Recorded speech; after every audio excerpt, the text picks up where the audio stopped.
equations to graphs and graphs to equations. Example, sketch a line with slope m equals negative 2/5 and y equals or y-intercept of 0, 3. And then example, given y equals 2x plus 1, find the slope.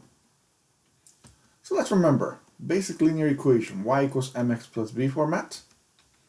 And we know that the slope is m, agreed? Y-intercept, we know it's in the form of 0, b, and it comes from the v value in our equation. Okay, let's do a quick sketch. I'll label our x and y axis. And let's see what the slope is in this case. The slope given is negative 2/5. So it's in the form of rise over run. Keep in mind the fact that it's a negative means in this case instead of a rise it's going to be a fall. But nonetheless still implied. Y-intercept given is 0, 3. And we're going to start by plotting the y-intercept. So plotting the y-intercept at 0, 3. There it is. Point plotted. And from there we're going to use the slope. The slope tells us to go down 2/5.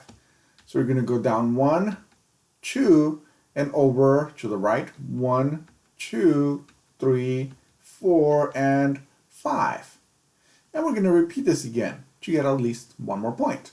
We're going to go down 1, 2, according to the slope, and over to the right 1, 2, 3, 4, and finally our last location 5. And there's where our dot is located at.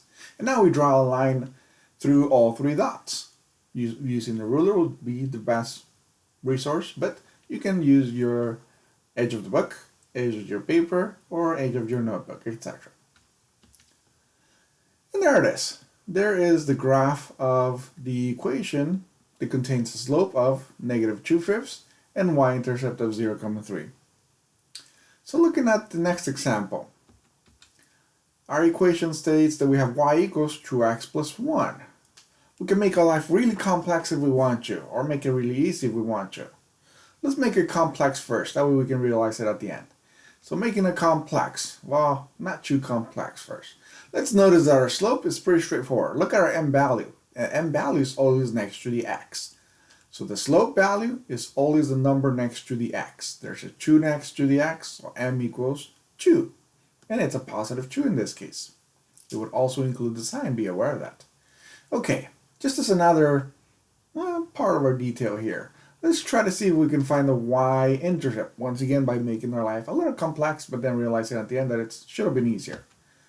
So meaning, let's substitute in 0 for the x, since we know the y-intercept has a 0 for x.